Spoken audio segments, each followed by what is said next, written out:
If you've decided to buy a monitor and want to learn the basics, you're at the right place. In this video, I'll briefly talk about the basics you need to pay attention to when picking a monitor. Don't worry, I won't go into excessive detail. Even someone with very little to no tech knowledge will be able to follow along. Let's begin.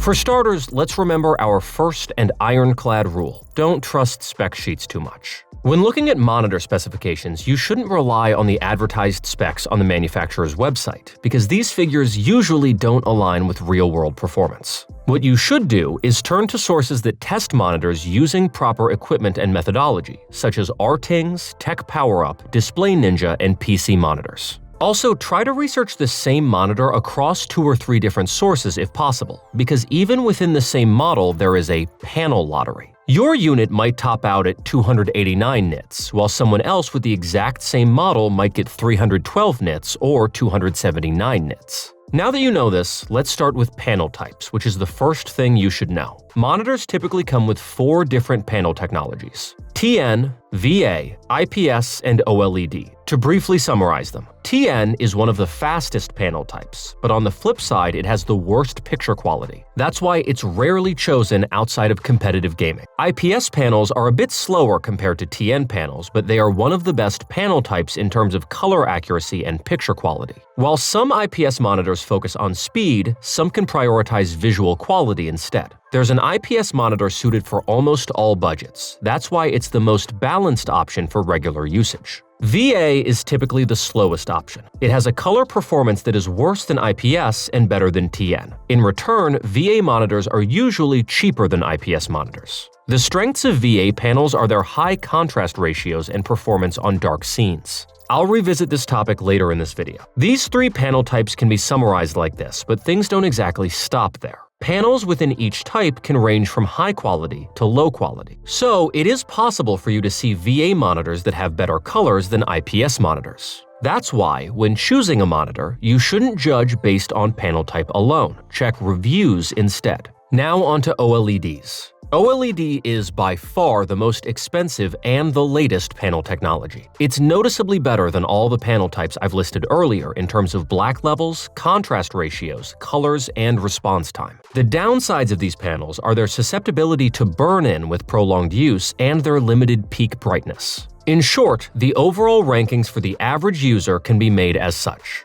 OLED is greater than IPS, is greater than VA, is greater than TN. Of course, this ranking can change based on your use case. If you want to learn more about this, make sure to check this video out. Now, let's go over what some of the technical terms I've used mean, and other points you should pay attention to. Resolution. On monitors, the picture is created using many small squares named pixels. These pixels combine to form the image you see on the screen. The most popular resolutions seen today are as follows: Full HD, 1920 by 1080, QHD or 2K, 2560 by 1440, UHD or 4K, 3840 by 2160. These values represent the horizontal and vertical pixel count on the screen. As the pixel count increases, the picture becomes clearer, but in return, the price also increases the same amount. If you're planning to play games, this is not the only disadvantage either. To quickly render high-resolution graphics, you need more processing power, meaning a more powerful graphics card. For general usage, Full HD is still enough today. While QHD requires computers that are a bit more powerful, resolutions 4K and above have a very high system requirement. So when picking a monitor, you should also keep the processing power of your monitor in mind. But if you will only do basic tasks like watching movies, you don't need to worry about this. Hertz. As you know, the moving pictures on screens are created by showing tens or even hundreds of frames in a second. This is what the FPS value we're used to seeing in games refers to. FPS, frames per second, refers to how many frames are shown on the screen in each second. The higher this value, the smoother the image becomes. Hertz, HZ, refers to the maximum amount of frames the monitor can show in a second, or the monitor's refresh rate. To put it simply, it's the highest FPS value the monitor can display. For example, if you get 120 FPS on the game you're playing, if your monitor is 60 Hz, the fluidity you can see on your screen will be capped at 60 FPS because your monitor can show a maximum of 60 frames in a second. But don't be mistaken here. The Hertz value of your monitor does not change the FPS you get in games. It only affects the fluidity you see on screen. The Hertz value is especially important in competitive games like CS2 or Valorant, where reaction time is critical. A higher Hertz allows you to notice opponents faster, to see movements clearer, and to have a generally more fluid experience.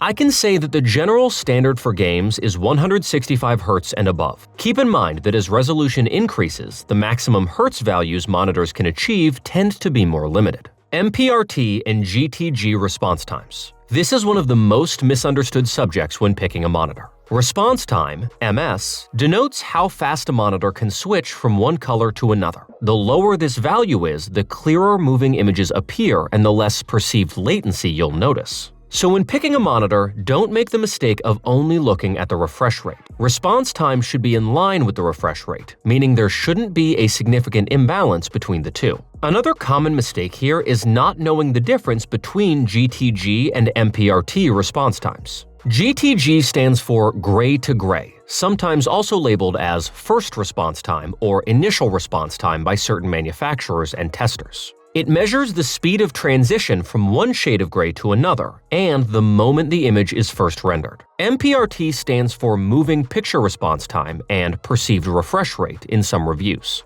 This is the value that is more important for us. It denotes the blur on moving pictures. The lower this value is, the clearer the picture will be in fast-moving scenes. With high MPRT values, ghosting issues can appear on screen. So why am I talking about this? Because values you see on product descriptions such as 0.5 ms and 1 ms are usually GTG measurements used for marketing purposes. They don't reflect real-world performance. That's why, once again, you should look at reviews when picking a monitor. In reviews conducted with proper testing equipment, you can find the real MPRT and response time values. But what's the ideal value? There's a simple calculation for this. 1000 divided by the Hertz gives the approximate ideal response time target. For example, on a 165 Hz monitor, this comes out to around 6.06 milliseconds. While it's hard to match it exactly, we can call values close to this good. Contrast ratio. Contrast ratio denotes the difference between the brightest white and the darkest black a monitor can display. For example, in a screen with 2000:1 contrast ratio, the brightest white is 2000 times brighter compared to the darkest black. This value directly affects how deep and realistic the image looks, especially on shadows, dark scenes, and light transitions. The most important factor that determines contrast ratio is the panel type. On top of that, the overall quality of the monitor also comes into play. Here, manufacturer data may not always be reliable, so once again, you'll want to check reviews and measurement results. On IPS panels, a contrast ratio higher than 1000:1 is expected. You can see about 1500:1 to 2000:1 on the best models. On VA panels, never settle for anything below 2500:1. The biggest advantage of VA panels is the high contrast ratio. That's why it's a good option for watching movies and for people who want more depth on dark scenes. I'd say it's normal to see contrast ratios like 4000:1. On OLED panels, however, the situation is a bit different. Since every pixel on an OLED panel produces its own light, the contrast ratio is essentially infinite. Black areas don't emit any light at all. Let me show you how that looks. Put a black image on your monitor. If you don't have an OLED screen, the background will be a faint gray. Now, turn off your monitor. OLED monitors can be just as dark as that in areas that are supposed to be black. Brightness value. Brightness on monitors is expressed in nits, or CD/m². Candela per square meter. These two units represent the same thing, how bright the screen can get. The higher the number, the higher the monitor's maximum brightness. Brightness is not an important factor for all users, but if you work in a brightly lit environment, this value becomes crucial for seeing the screen clearly. Nowadays, 300 nits and above are recommended for VA, TN, and IPS panels. The 400 to 600 nit range will be enough for most users. On higher tiers, you may even see models that go up to 1000 nits. However, things work a little differently with OLED panels. Due to the nature of these panels, lighting the entire screen at high brightness simultaneously can be difficult, so their sustained brightness typically hovers between 250 and 350 nits. These screens can get very bright in small areas or for brief periods, but that's beside the point. To summarize, if you work in a bright environment, you should pick a monitor with a high nit value. The most reliable way to find these values is, once again, checking reviews and measurements. Color gamuts. Color gamuts are the areas that define the range of colors a monitor can display. This is one of the most critical topics when it comes to monitors. The colors a screen can produce are usually defined in terms of color spaces. To put it simply, you can think of different color gamuts as different regions within a large color space.